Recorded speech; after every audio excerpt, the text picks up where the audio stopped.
Hey, good evening. It's Robin with the Naked Fairy Apothecary, Traditional Magic for a Modern World on Etsy.com. And I am getting ready for the Renaissance Festival in Robertsdale, Alabama. It's called Gulf Coast Pirate and Renaissance Festival. I am taking with me some of my tensor rings. I'm giving full credit to learning how to do that from Brian Besco at twistedsage.com. They have to be extremely specific to be effective.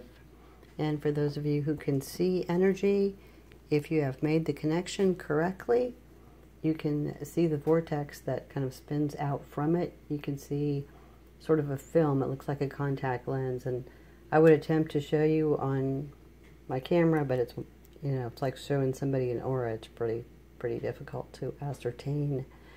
But I was going to show you something. Pure copper will tarnish. That means it's doing its job. So just regular copper is antibacterial, it's anti-inflammatory, it helps our brains, our joints. We need it. It's a vital nutrient, it's a vital mineral. It is not in our food, it's not in the soil, not nearly to the degree that we require it. And it has to be in the correct form, and like nanoparticles are the best. If you can get a hold of that or learn how to make it. But just wearing a simple piece of copper jewelry is excellent. Tensor rings are a whole other device, and Slim Sperling was the first one to kind of bring those back from ancient antiquity, and Brian Besco is currently I consider the authority on the subject. Like this one has a little pain twist at the end, and that's what some people in acupuncture offices will make pain pens, and that's like a mini twist in that device. And all of the tensor rings have to go around a complete circuit and have the ends soldered back onto the ends. I make some of these, I add on to them to cover up where the solder is. But if anybody is buying one and they want to see it before I put anything else on it, they are welcome to. Here's one with no kind of decoration. And you can see here where I've soldered it going end to end. The ends have to meet up exactly all the way around to create that circuit. You can't force twist it or anything like that. It's got to be a complete circuit to a very specific measurement.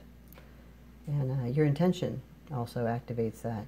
If you just make the device or have somebody make it for you, like say at a metal shop, it will not be nearly as effective, if at all. So anyway, to clean copper, I have here a solution of white vinegar, Himalayan sea salt, and lemon. And this is purified shungite water. Do not use regular water.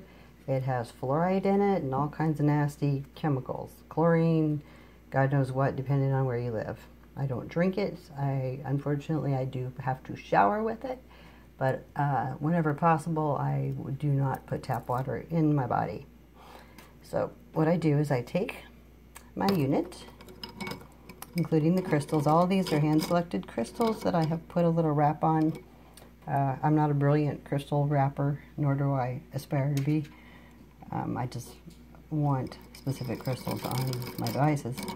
I do know some awesome wire wrappers, if anybody wants a reference. And just let it kind of sit for a while, a couple of minutes, and then I scrub it with a soft brush like this. Just kind of brush anything off of it. And then I put it in the purified shungite water.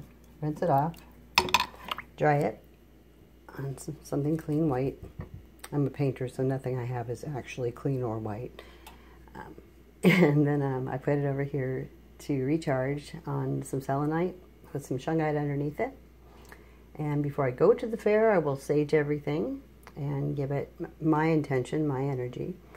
And anytime you buy metaphysical products, you're buying whatever that person's basic energy signature is. And hopefully, like if I'm having a bad day, I'm not going to play with crystals, tensor rings, anything like that. I'm definitely not always centered, but if I know I'm off center, I won't even try. So anyway, have a wonderful, wonderful weekend, and I will be trying to send lots of pictures from Renfest, and I'm so looking forward to it. It's my birthday weekend, and whether I sell things or don't is almost irrelevant. Once you're there, it's just so much fun, and I always meet wonderful people, make great connections, and I've got lots of fabulous organite, which I've got other videos on. But this is how to clean crystal. It will tarnish. It's supposed to. You just rinse it off, re-put your intention into it, and it's ready to go. Okay, so stay in the light, my friends.